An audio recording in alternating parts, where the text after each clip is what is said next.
You're listening to Go with Jamarlin Martin. We have a go hard or go home approach as we talk to the leading tech leaders, politicians, and influencers. Let's go. All right, let's go. Today we have Everette Taylor in the house on the Go program. Welcome to the show, Everette. Hey, thank you. Thank you for having me, man. So we're in LA, and let's dive into the big news out here first. We just got done taping Devin Johnson, who's the president of LeBron James and Mavericks media company. Uninterrupted? Yeah. So sure. Let's talk about LeBron coming to LA. What was your bet, kind of publicly? Where did you think he was going? I absolutely thought he was coming to LA. I thought all of the signs pointed to him coming to LA. I'm a huge basketball fan. I'm a huge LeBron fan as well. I definitely have grown appreciation for his game over the years. And me thinking as a businessman in the landscape of the NBA, the thing about the NBA is that it's completely unpredictable, right? Yesterday, a top 10 player, even though he's coming off an injury, DeMarcus Cousins is signing with the Warriors. There's no injuries happen all the time. Things happen all the time, right? The one thing you can control is being in a place that you love, that your family loves, a place where you can build your empire and make a difference. And I think LA presented that opportunity as well, playing for a storied franchise, which can help him build and grow his brand even more.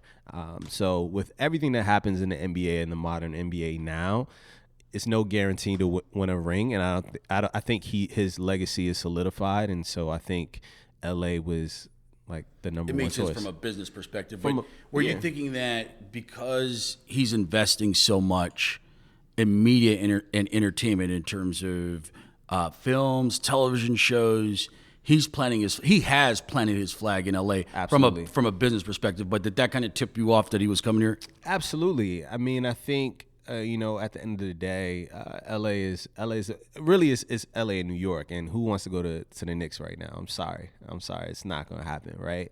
And so LA made the most sense with all of his businesses and companies and his media conglomerate here in Los Angeles, and I think his family loves it here. I think he loves it here, and I think at the end of the day, and this is something that I've learned about myself, is personal happiness comes first. People are gonna say this or that about you in the media. People are going to say, oh, you're X and whatever in the finals. What he has to worry about is life after basketball.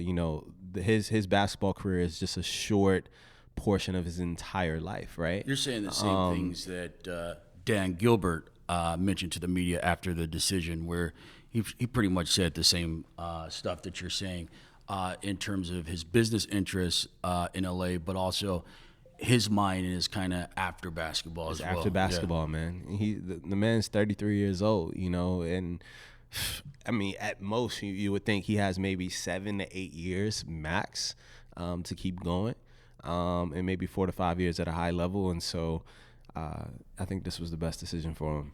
Are you a Laker fan? Oh, no, I'm a Chicago Bulls fan. So I just want to see good basketball in LA. The Clippers, it's not doing it for me right now.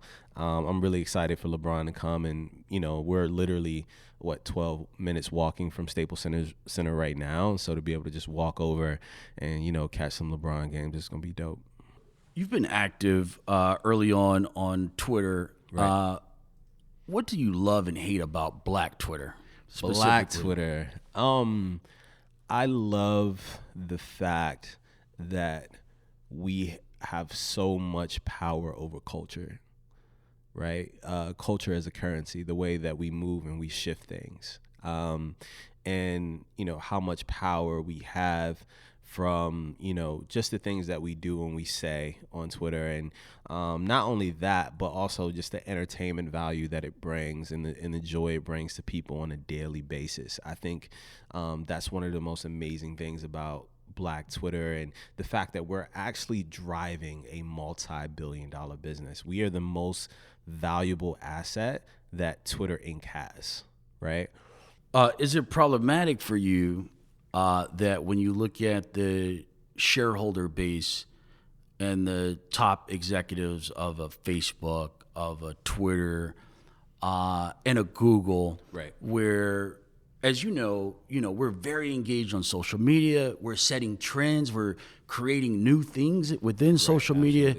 So to your point, we're building up the equity of over a trillion, possibly $1 trillion of media and advertising value, meaning we're getting it cracking on social media. We're engaged. We're producing a lot of content on social media, but that value that you talked about goes to people who don't look like us. It goes to the other side. Right. How problematic is that for you? Yeah, and just to kind of finish your question that you were asking, that's the side that I didn't get to, is the fact that Black Twitter is being milked and we don't have any compensation for that. There's only a small percentage, probably less than 1% of Black Twitter that has been able to use that creativity and that audience to utilize it for other things. For myself, being part of Black Twitter, automatically I've been able to leverage Twitter for connections and resources, and then also to build a customer base for my companies, right? So I've been able to utilize that. Not everyone has those skill sets to do that. And the fact that they are leveraging our talents and our creativity to build wealth for themselves. I don't know if you've seen Twitter's stock prices lately. Yeah, I think it's doubled since its low. It's crazy. The fact that we don't have a part in that, and that these companies, when you think of Twitter, and not only Twitter, but Facebook, Complex, these companies that really, utilize, Black creativity, to build businesses, right? That you think about Complex and you look at their executive board, no Black people. I think they might have just hired their first Black person, right? Yeah, I'm very familiar with Complex, and it's been like that. It was like that from the jump. Right. Yeah. Right. And then you look at Twitter. Would you stop short of calling Complex Media a culture vulture? I wouldn't want to go that far. I don't want to go that far. I'm not trying to offend too many political connects here, but I definitely think that because they definitely hire people of the culture, right, and lower levels, right, and they utilize that talent, those talents and abilities of, you take a Nadeska, right, who I think is supremely talented, right, and they utilize that talent, but the real decision makers and movers and shakers in that company don't look like us, and that's across the board for the most powerful media companies in the world. Let's go into your story. You have a very interesting story out of Richmond, Virginia. Let's talk about, where you come from, the adversity you went through early on, and possibly how that was leveraged to help you become a business leader. Right. So I was raised in Southside Richmond, Virginia, 804. Proud of it. For me, it feels like that almost cliche story. And I've never been that person to want sympathy for myself, because I know I'm one of the lucky ones. But, I dealt with, having a single mother, raising us, growing up in the projects, not having a lot. And, the people that I first saw around me that were businessmen were dope boys, were drug dealers and things like that. Just seeing how they moved, and the first kind of business, collecting business acumen that I saw around me were them, how they operated their business. And you can feel however way you want to about the drug game, but there's a lot of things that you can learn from how these guys operate.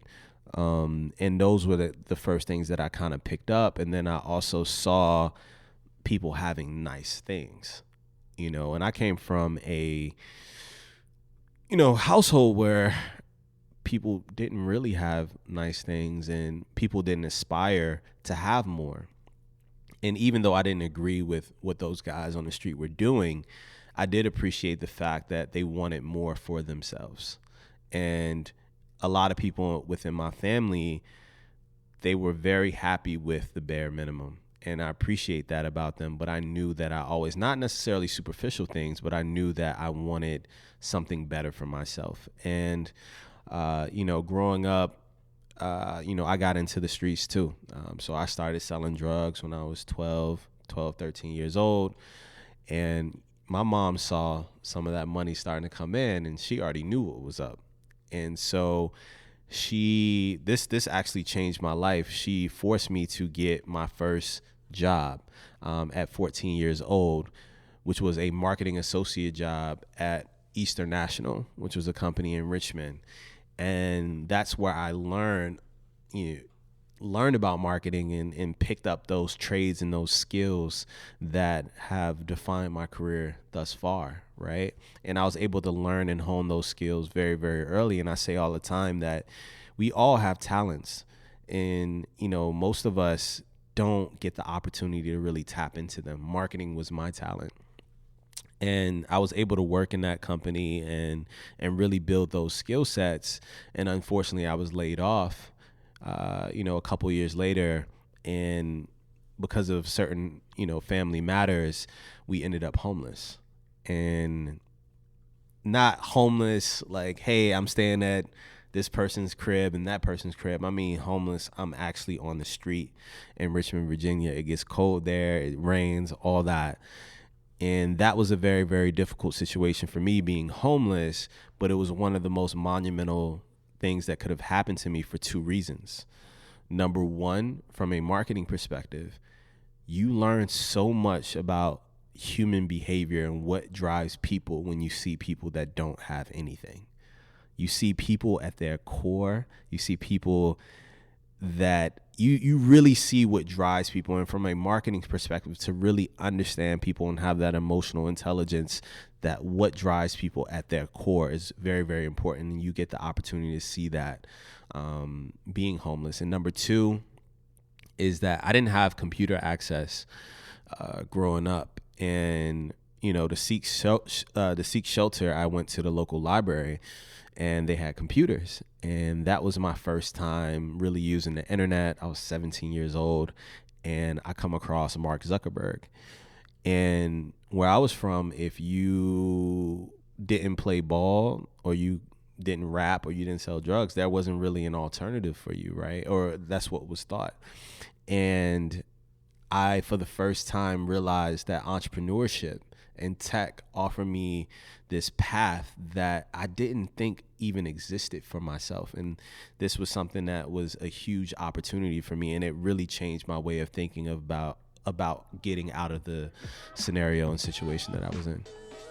I want to share with you a great company called TopTal. That's TOPTAL. This is a company that I use if you're in the market for a freelancer, whether it's an engineer or a designer. This is one of the leading companies that's going to help you identify and hire top freelancing talent. You can go to moguldom.com/TopTal. You click on that link and register, and someone will get right back to you to get more information. Be sure to check out TopTal. How did you develop the comfort level with going out in corporate America as a black man and being open that, hey, I used to push weight?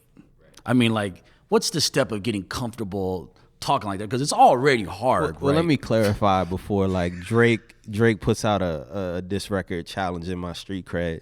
I didn't push weight. I sold weed. That was it. When it got to the point where, how they started young boys out was like, hey, here, sell weed. You start with nicks and dimes, and then you move up and you move up. And I started moving up and moving up. And then you get to this inflection point where you're doing well, where they introduce crack cocaine to the mix, right?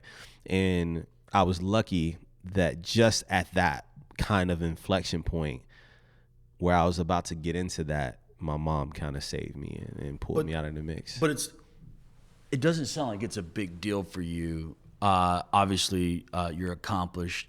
But as you're going up the ladder in corporate America and building these companies and working with all these partners such as Snapchat, was it a struggle just like to be straight up, hey, I used to sell weed?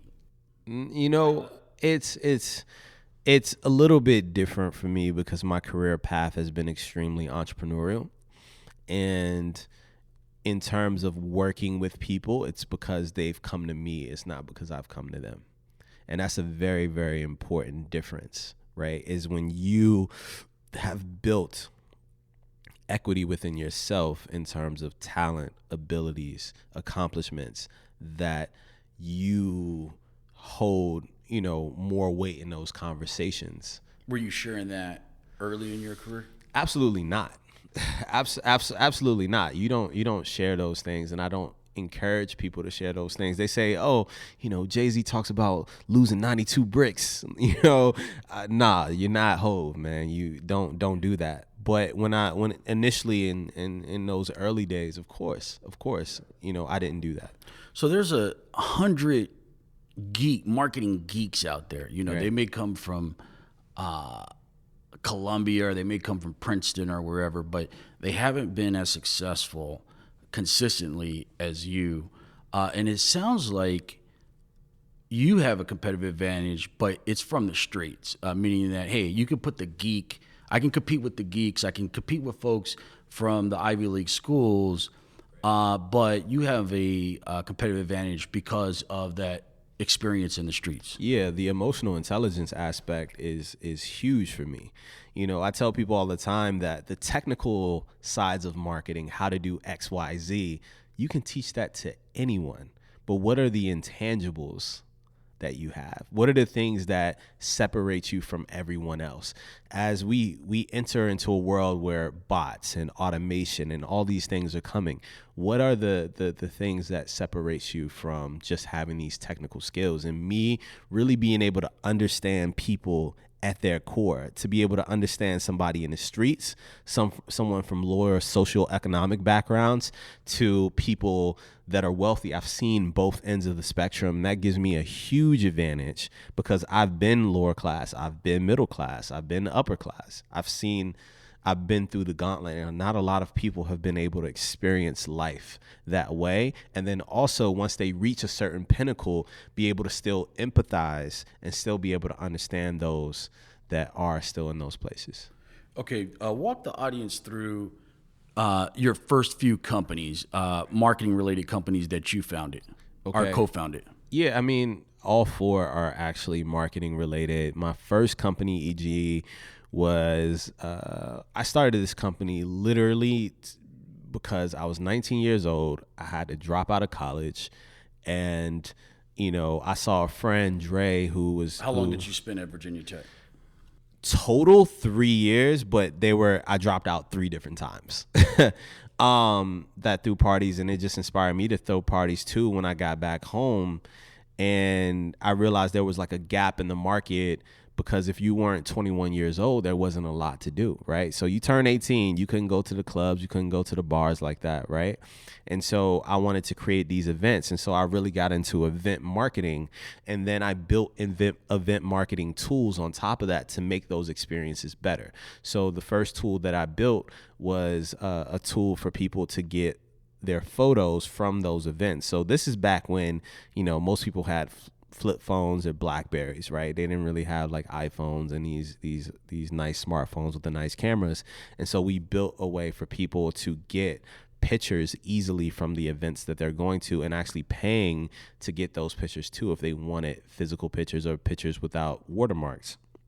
The second tool that we built was an actual payment processing tool for events. So if you've heard of Eventbrite, we actually launched our tool a year after Eventbrite. And so people going to events could pay for tickets to events because some of the places that we were throwing events and parties, they weren't the best neighborhoods. People would get robbed and things like that. People didn't want to have that type of cash on them. And so people could pay for these events online. So everything that we were doing was really event marketing based. The second company is called Growth Hackers, and Growth Hackers started off as a marketing community centered around growth hacking. And what year did you launch that? This is 2013. So the first company was 2009. This company is 2013, and Growth Hackers was a platform and community for people wanting to learn and gain knowledge around growth marketing, which is a technical, lean style of marketing. And so we built this community where we collected the best content around the web, around growth marketing and product and startups. And then we also created our own content around how some of the most successful companies in the world were growing. And we built this community of 2 million people. And then we built a software tool. We did two things to monetize. We built a funnel for people to recruit marketing talent. And then the second thing was we built a team management tool for marketing teams that are running experiments. And then the third company is Millicents, that was founded in 2014. And Millicents is a digital marketing firm helping companies from startups to bigger companies with their digital marketing, whether it's social media marketing, SEO, conversion rate optimization, anything, Facebook ads, Instagram ads. We run the gauntlet for that, and we've worked with some of the biggest companies in the world. That was 2014. In 2016, my last marketing company is Pop Social, which is a social media software company, where we saw a gap in the market of people wanting to affordably grow their brands on social media. And we knew that most people couldn't afford, paying a marketing firm like Millicents, thousands of dollars a month to grow their brand. And so we created a software product that people could grow their brands on social media, acquire users, build their audience, and all those different things at affordable prices. Okay, so Facebook, of course, they have updated their policies in part due to public backlash and the Cambridge Analytica scandal, as you know. Has that impacted any of your businesses in terms of the ROI and the customer acquisition costs that you guys were getting pre-election? In terms of just what Facebook, of course, tinkering with things on Instagram and Facebook. I think the only thing that's affected is, we follow the rules. We make sure to follow all the guidelines of Facebook and Instagram. We don't want those problems, right? But I think the only thing is that they've become very strict on some of the actions and things that you can take on Instagram, as we're helping people. Like, people can't like as many photos an hour anymore, or they can't do this or do that, and Instagram is banning accounts. They're looking for anything that looks even a little bit suspect. So as you're trying to grow these brands and you're taking actions on these accounts and things like that, that has definitely affected us. But man, our growth has been crazy. I can't put out the numbers out there. Publicly, we already put out that we did 2 million on Pop Social for our first year. We've far exceeded that in our second year, and growing ourselves into an 8-figure company in 2 years. And so we're really, really excited about the growth and introducing new software from different platforms and things like that. But no, it hasn't really slowed us down too much. Are your clients primarily looking for conversions, like, hey, you got to buy something, you got to sign up?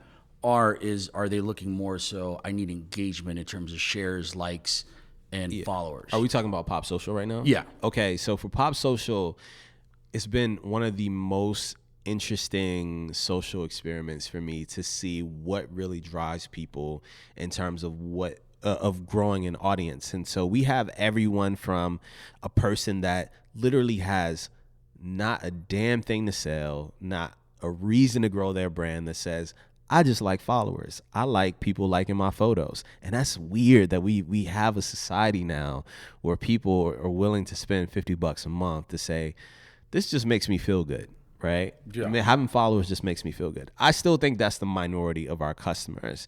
I think the majority of our customers are growing, and to those who do that, keep doing it. We love you. But the majority of our customers are looking to build audiences to convert them to buying something or committing to something, whether it's listening to their podcast, downloading their music, buying their merch, buying their product, visiting their restaurant. It's all conversion. I think it's a huge conversion. Or people that, say they're planning to launch something and they're like, hey, I tell people all the time, there's no bad time to grow your brand or grow an audience on social media. For our audience, how much budget do you need to work with you on Pop Social? Oh, our basic plan is $50 a month. Okay, got it. $50 a month. We make it super, super affordable. I created this because, in part, that a lot of Black and brown entrepreneurs and people trying to grow brands didn't have $5,000 for a retainer to work with my marketing firm, or $10,000 or whatever it may be, right? And I wanted to create a product that could be affordable to the masses, that said, hey, I only got, a $200 budget, right? And to be able to have a product that was affordable can genuinely help people. Did you pitch investors and raise capital for any of your companies yourself? First company, no. We were profitable because we started throwing parties day one, and then we used that money to build the tech. The second company, Growth Hackers, raised about $7 million. But that company, I had co-founders. So the other three companies, I didn't have co-founders. That company, I had co-founders, white male co-founders, right? 2 white male co-founders, which made raising capital a lot easier, especially because one of them being famous within the Silicon Valley world. Third company, Millicent's, was a marketing firm, didn't raise any capital for that. And then the fourth company, Pop Social, actually pitched it to a couple investors, got shot down right away.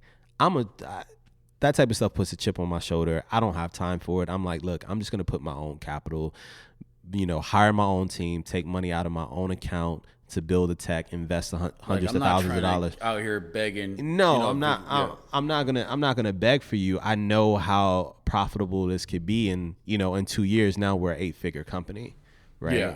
And highly profitable. So right? You took a lot of risks. I took a lot of risks. And that's what you see with a lot of successful entrepreneurs.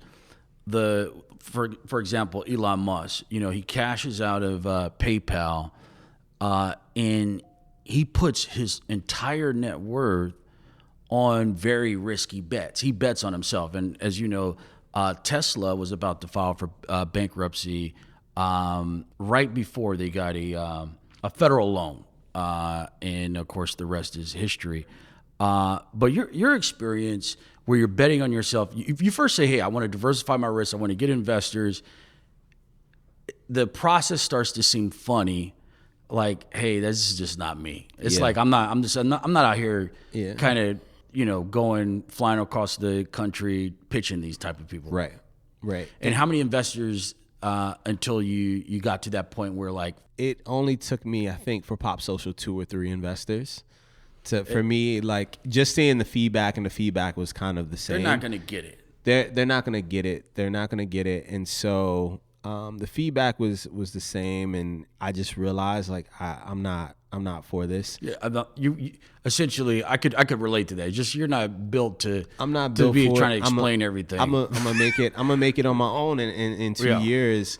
In 2 years, in terms of just capital, is the most successful company I've started, and that's just in 2 years. The trajectory that we're on could be a lot bigger in 3 to 4 years, right? And we're profitable, we're good, we don't need any investors, we're in a good place. But they would have saw a really nice return on their money. I knew with my audience, I knew with my understanding of people and what they want. Who the hell doesn't want more followers? Who the hell doesn't want to build their audiences and get more engagement and things like that?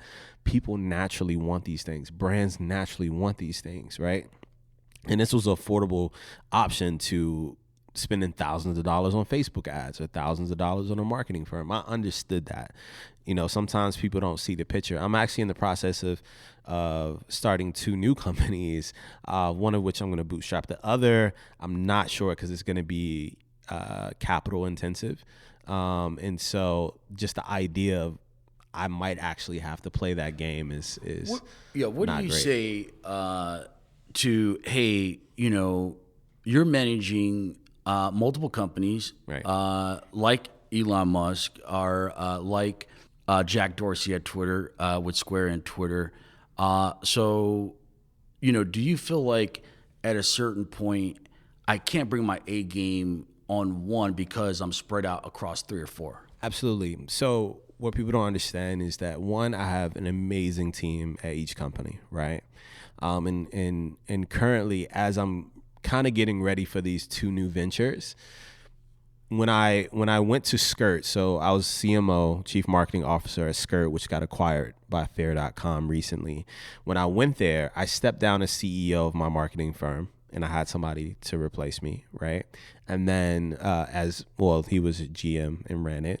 And then for Pop Social, my CTO was essentially running the company. Right now, as CEO of Pop Social, my biggest thing is utilizing my brand to grow the company. But now, just off of word of mouth, that it's just kind of, taking its own, right?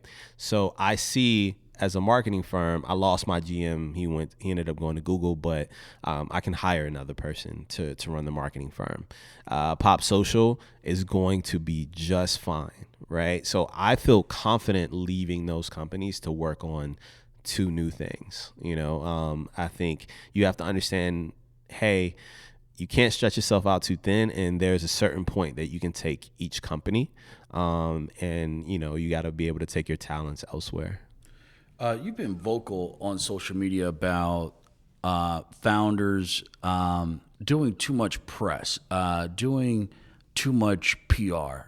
Where 70%, in some cases it could. Hey, you're putting 70% in PR and not in kind of really leading your company. Can you talk about that in terms of, at least I've seen your online mentoring and points of view on this, but talk about that. Right. So, a lot of people, they think it's hypocrisy because they see all these magazines, Fortune and Forbes and all these things, but they don't realize is that there's a difference between organic opportunities coming in and you being really focused on, hey, I want to get speaking events, I want to get press, I want to be on this podcast. When that is your focus, it's completely different when those organic opportunities come in.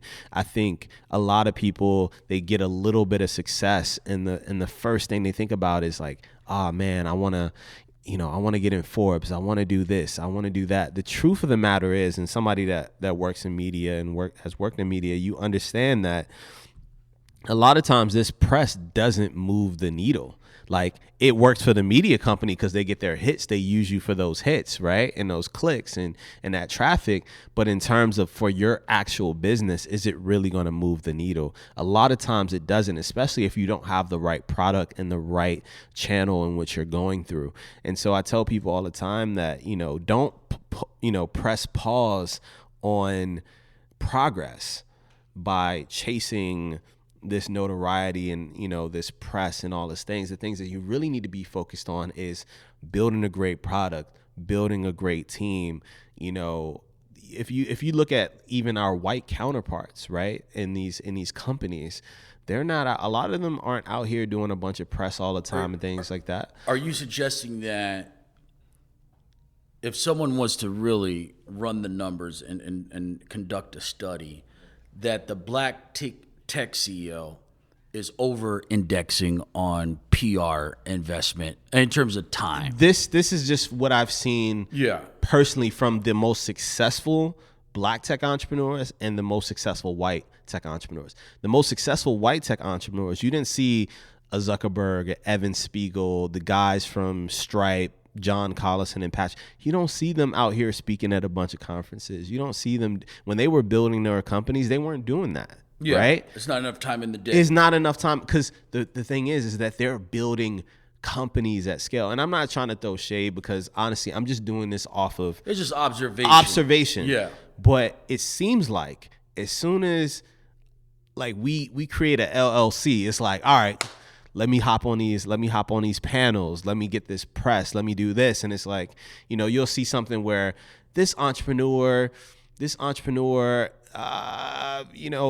100K in its first year. And it's like, why are we like, that's cool, but why are we celebrating this? Why are you trying to get press for doing 100K in your first year? You should be trying to build $100 million company and not worrying about that press. Yeah. It sounds like in a tech CEO context that you're like Suge Knight at the Source Awards and you're like, hey, if you don't want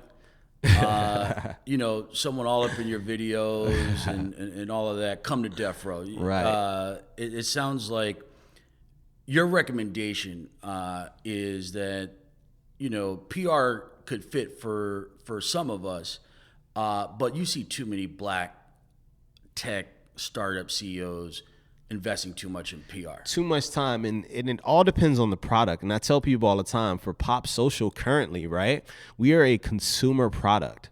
And if I go and I speak to 1,000 people, and if I can convert 50 people to using the product, in those 50 people, word of mouth, maybe add an extra 10 people. And with the average lifetime value that we're currently having, that's about $80,000 worth of revenue that I just did from one speaking engagement. So for me to do a speaking engagement to a consumer focused conference or event, it makes sense for me and my brand. But if you're building a B2B business, then why are you speaking here and speaking there on this panel? It doesn't really move the needle for you. So you have to understand, what are your growth levers? Maybe press and doing conferences. I know for Pop Social it helps because I can be very charismatic. I can sell people on the product right then and there, and I'll give people a code at the conference, and then boom, we're there. Right. But for the most part, that's just not the case for most of us. What would you say in defense of the black founders who are going hard at PR, that, hey, some of us don't have the luxury and the insurance behind us as some of these other white founders that you compared us to. So if the funding environment, the sales environment is tougher or perceived as tougher, I need to go a little bit harder on the PR front. This is something that I can control. Right. How would you respond to that? And I understand that, but there's a difference between being strategic about your press and PR opportunities and doing it for a business sense. And there's another thing where you're super wrapped up in getting awards and doing press and speaking at panels all the time. You start forgetting about what this game is all about. What the real focus is. And like I said, it's going to seem like hypocrisy because there was one point in time where I was doing quite a lot, right? And, I still do speaking engagements, right? I got a couple speaking engagements coming up. But what people don't understand is I use that capital from speaking engagements to start new companies, right? I also use those speaking engagements to gain more customers for Pop Social because the everyday person is still a Pop Social customer, right? What range of fees do you charge for speaking? Oh, I can't say that publicly. Can't say that publicly. But it's nice. I've done there. I can be upfront that I've amassed 6 figures a year off of just speaking engagements, right? And so that's nice. So when you think about, say, a Pop Social, and you can say, hey, I made X amount of dollars off of speaking or a social media post or whatever that is, I can literally use that capital and just put that towards a new project. It's really nice to have. You're active on the black tech scene, at a high level. What are some of the political and organizational things that you feel like black folks, us specifically, right, holding ourselves accountable, what type of stuff do we need to push for and organize to move the needle? And I'm referencing, 1% or so of venture capital going to black founders. I'm talking about us not being in the executive ranks and kind of not filling out the employee ranks at a lot of these companies who are paying high salaries at a proportionate level to where we are in the population. What are some things that we can do as a community to move the needle in those areas? Are there any kind of policy ideas that you have? I think a lot of it is just taking action. I'm going to offend a lot of people when I say this, but we talk about diversity and inclusion too damn much. Talk about it, not act on it. We talk about it. We have all these panels. We ran about it on Twitter and things like that. But what are the actionable things that we're doing? How are we actually holding these companies accountable? They don't care. They're like, yo, have your panels, write your little op-eds about it. We don't give a damn. We're still a multi-billion-dollar company. You're not doing anything to us. But if people within these companies really come together and really start holding these companies accountable, that's something. The problem is, this is going to offend some people too, is that black people get into, some black people, not all, but some black people, they get that job at Facebook or they get that job at Google, and it's like, damn, I'm making $200,000 and I'm getting X amount of stock every year and I'm super comfortable, right? I don't want to mess this up. They don't want to mess it up. And so they become quiet and they don't fight. They don't fight the good fight. And man, that's a problem. Yeah, you're touching on the right buttons in terms of that problem. What Vivek Wadhwa, a critic, he's been criticizing racism in Silicon Valley for a long time. I know a lot of people are talking about it now, but he has been on this subject for a while. And what he said, he studied Indian entrepreneurs in Silicon Valley, and his conclusion was that the Indians knew that there was a lot of racism in Silicon Valley, but when some of them started to break through, they set up a mentoring network, and they created organizations where they had 1,000 members. At least one organization had 1,000 members in terms of cracking the game of Silicon Valley. And obviously, over time, they have figured it out in terms of, Microsoft, Indian CEO, Google, Indian CEO. A lot of Indian founders are getting funding relative to their population size in Silicon Valley.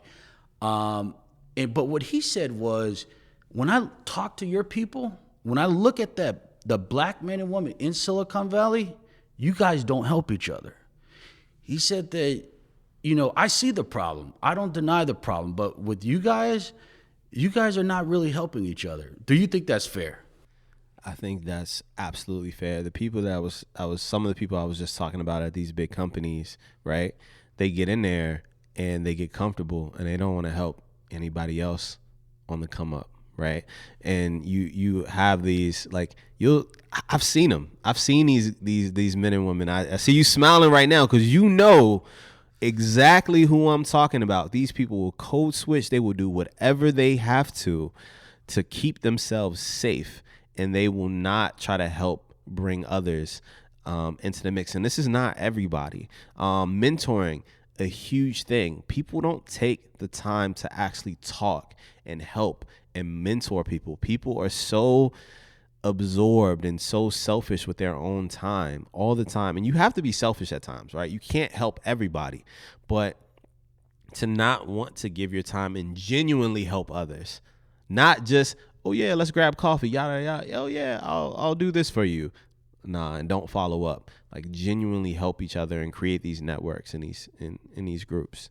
Would it be fair to say that, hey, you're looking to blame these executives who are not helping at scale, that's just part of the system where there's so much fear in that African American executive's head, whether it's a fictional fear or a real fear, that's just part of the oppression. When they go into these companies and they're the only black person there, they have the executive titles, but they are leading with a lot of fear in terms of dealing with other black folks, helping other black folks. Right. I think there's a lot of fear, but then I also think there's a lack of support. I mean, you've had some prominent diversity positions at some of the biggest companies in the world, Apple and Facebook, that had black women at the helm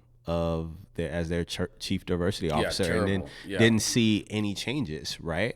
So I don't think it's a situation where they didn't want to change things. Maybe they just didn't get the support either. What if someone said, hey, what do you expect, right? If there's a form of apartheid going on at these big tech companies, two different systems, and there's discrimination, that they are going to look for a particular type and pedigree of black person that they're going to be comfortable with, but they're not going to shake the boat, meaning that this is a good person we can put out in the press.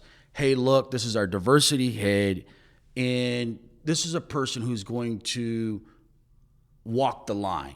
In terms of, I've heard the executive at Facebook, the sister over there, Maxine, I believe, Williams, and the executive who received her walking papers at Apple. Both of these sisters are on record. You can check it out online, where they say that they're pushing a cognitive diversity agenda, where the sister at Apple said that you could have diversity with 10 white males in the room. And then they fired her. But I feel like this is the religion of the institution. They just have these black women, perfect. Check the gender box, check the race box, put them out to the press. But they're not really doing anything in these streets. You said it. I'm just over here nodding. Yeah. So I've banged so much against Facebook publicly, so there's nothing.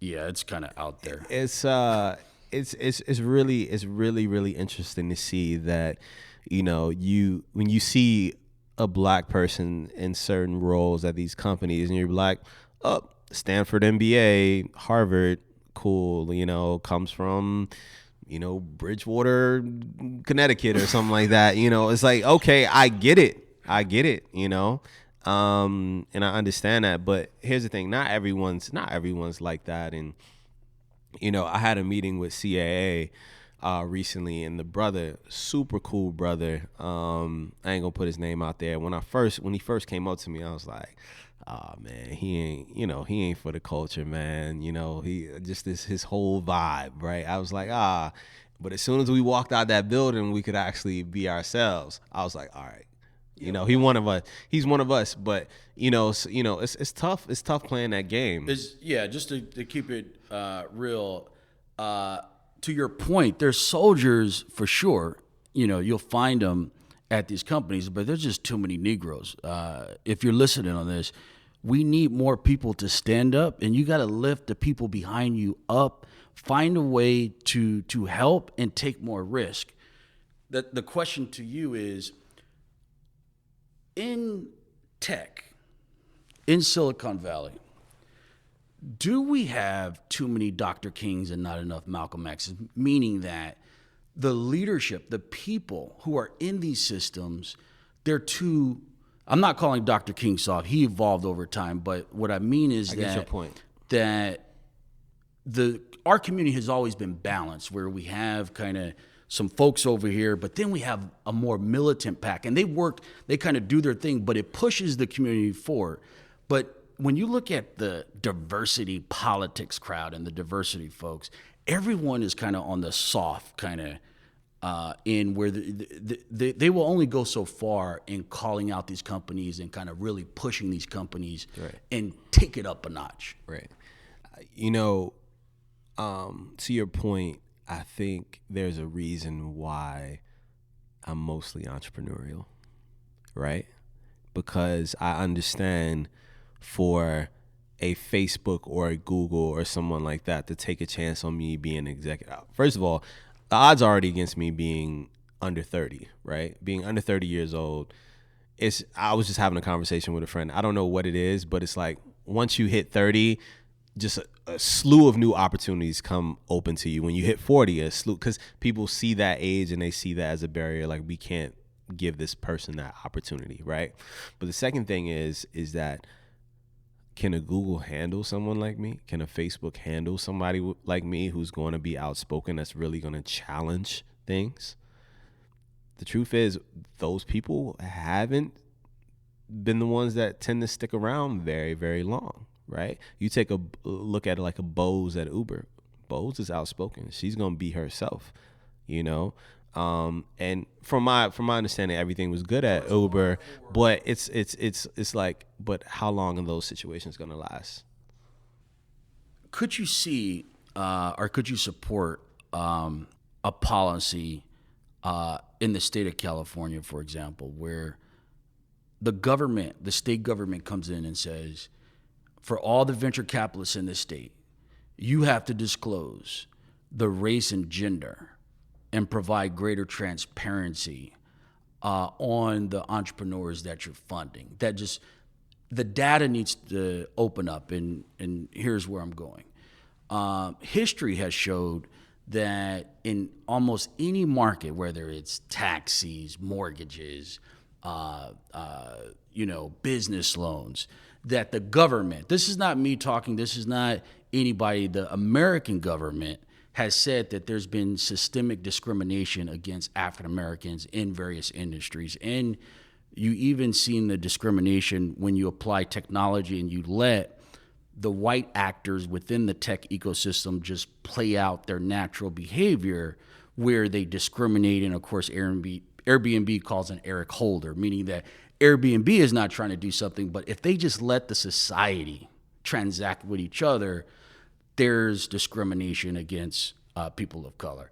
But do you think something like that needs to take place where the regulators have to come in, not saying that, hey, we need affirmative action or any of that stuff, but because of the pattern of discrimination in various industries, we want you to open up the data on the entrepreneurs that you're funding.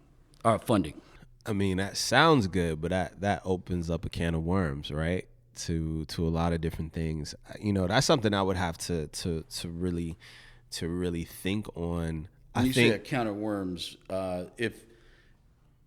if VCs who are investing, let's say, $100 million a year, and they're seeing a lot of founders, what cans of worms would it open up if they have to release publicly the race and gender of the people walking through the door? I mean, a lot of these are private companies, right? And when you get to a point where private companies have to start releasing information and you are picking and choosing what kind of private companies are releasing that type of information, it gets sticky.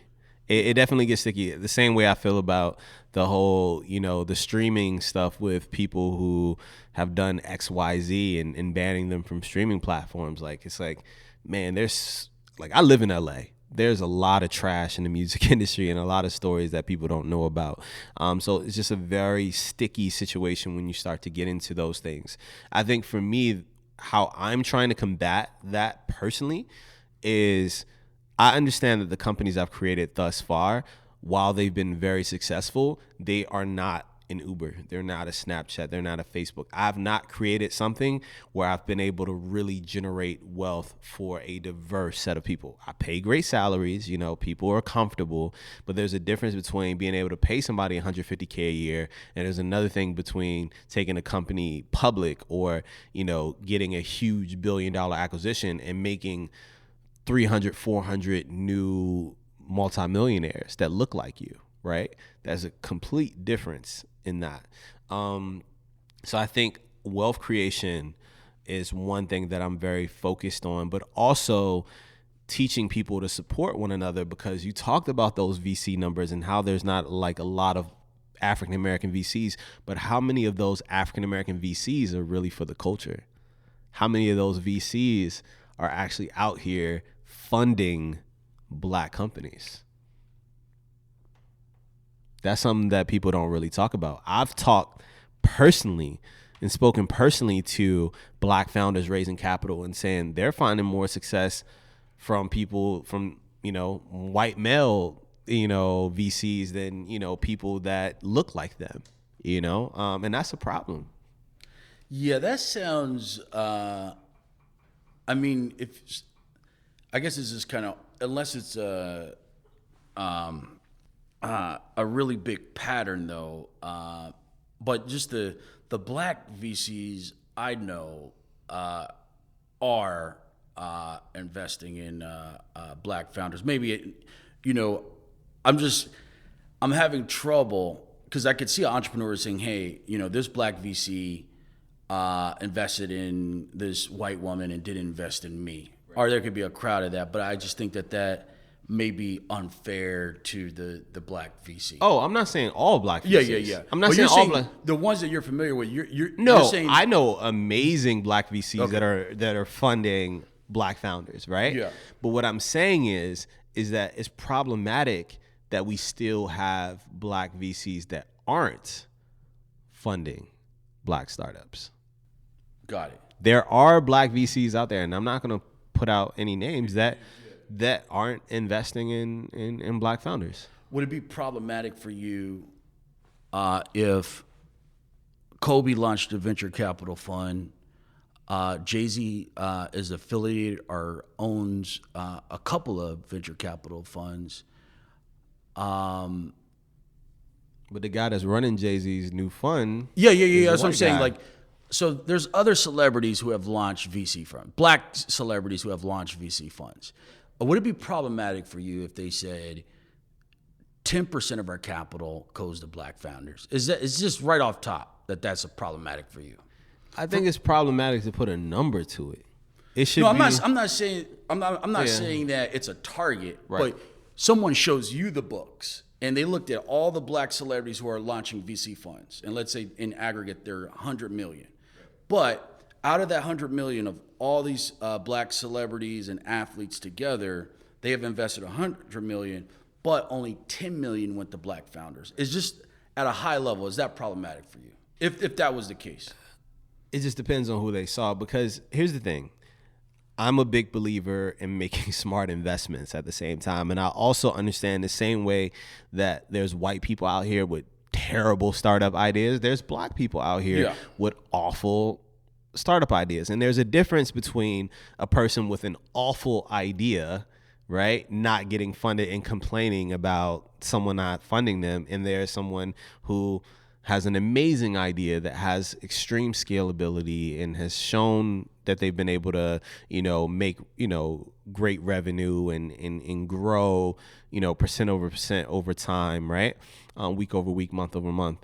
There's a difference when those people aren't getting, so it just really depends on who's coming to the table. Yeah. What I would say in defense of the black VC is that the issues on the white VC side, where you're not getting a lot of or any black founders funded, is that problem on that side bleeds over to the black VC side. Because I'm thinking, if I'm a black VC, that if these big VC funds are already in the pot, they're going to bring it to your black VC. That lowers the risk and it increases the probability of success. I don't have to do a ton of due diligence because these other professionals are already in the pot. I get access. I'm an athlete. They know my name.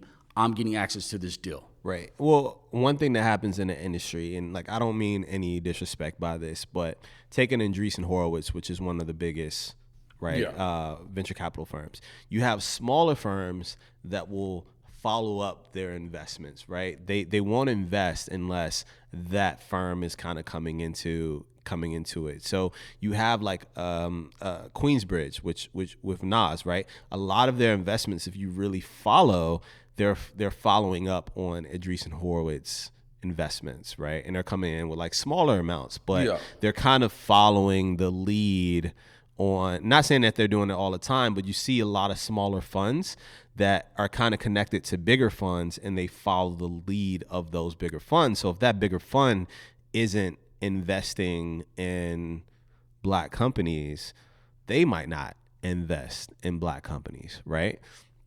And so you see that all the time. Now, Queensbridge, they are investing in black companies as well. But as you can see, a lot of their big wins are non-black companies. If you really love the Go podcast, one way to support us is going to Moguldom.com, Moguldom.com/survey. Fill out that quick survey. That gives us better information on our audience. It helps us with our sponsors. That's one big way you can support us and keep our movement going. Go to Moguldom.com/survey. Thank you. You've had a lot of W's in your short career. You're still under 30. You racked up a lot of W's. But talk to our audience about a big L you took and how you regrouped and kind of learned from it. Oh, a big L that I took. Man, I have a lot of L's. But one that stands out, but that you learned from, and it's helped you. I think selling my first company. I think that we as Black people need to do our research and understand our worth. And you have to have the thinking in your mind that if someone is willing to give you X, how valuable are you to them? When I saw the first check from my first company, most money I've ever seen in my life, right? That person that bought that company bought it to flip it. He bought that company from me and flipped it for 7 or 8x more a few months after he bought it from me, right? And so me getting all excited, not understanding what the value of the tech that I built or the company that I built, not understanding, what it really meant to sell a company and how you value a company. I didn't know what I was doing, and I ended up selling a company for a lot less than I should have. Did you hold like an auction or a bidding process, or was it just kind No, someone came to me about it, and I wasn't from that Silicon Valley. I was still in Virginia, not from that Silicon Valley world. So I didn't really understand, I didn't understand what that meant, and I'll sell you a 1A to that one is the second company that I got acquired, which I was the head of marketing for. When I went there, I got X thousands of amount of shares. But this was, shortly after I sold my first company, where I still wasn't in the know, and I didn't understand that, I got all those shares, but I didn't know what those shares meant, right? I didn't know it was thousands and thousands of shares. I was like, oh, this must be a lot. Yeah. But I didn't understand to ask the questions of, hey, I was so excited to get started and be a VP of marketing for my first startup company, and I was 22 years old. I didn't think, hey, how much is this really worth? How much equity is this? So you believe if you held out, you could have had multiple buyers for sure, and you can get the same price. We built the same technology that Eventbrite built, and Eventbrite is worth $4 billion. I did not get anything close to $4 billion. Not anything close to $1 billion or $100 million or $50 million. Or 10 million, right? So seeing that and understanding, not having the frame of mind and taking the time to really gain knowledge about startups, technology, the value of things. That's the reason why I came out to Silicon Valley in California in the first place, was because I needed to learn that lesson. Now, some people will see selling your first company at 21, that's a W. In the grand scheme, it wasn't a W. Obviously, the marketing tactics, the innovation, the disruption that's going on, it's getting tougher and tougher to kind of stay ahead in terms of what works and what doesn't. Do you have a process that has allowed you to stay in front of the game or ride with the game? Absolutely. And that's building great products. At the end of the day, I tell people all the time, a great product with product market fit, with the ability to really catch fire via word of mouth. For some of our audience, can you explain a product market fit? A product market fit is having a product that the market actually wants and needs at that time. So you could create a product that the market isn't ready for. You can create a product that too early. You can create a product too late, right? So it just all depends, right? I know a guy who created Snapchat before Snapchat. Too early, right? And didn't have the right resources and things like that. So it's gotta be right timing, right place, right time. And you have to have the right product, right? And a product that people actually want. But if you're able to create a great product, Pop Social is a great product. Our biggest, we haven't spent any money on ads at all, any paid marketing, none. And we are where we are because we created a great product. I utilize my personal brand, and we have word of mouth. And I've realized that when you think of the best products, Instagrams, the Ubers of the world, all this Airbnbs, you heard it from somebody else. because they built a great product. I've seen that you're working with Snapchat on a couple of things. Can you talk a little bit about that? Or can you talk? Yeah. So I'm working alongside Snapchat to launch a innovative incubator called Yellow. And Yellow is innovative in the sense that most incubators or launch pads are very like these tech focused launch pads, right? We want people from all different backgrounds. So you don't have to be a tech entrepreneur. You could be a creative. You could be a media person. You could be a personality, right?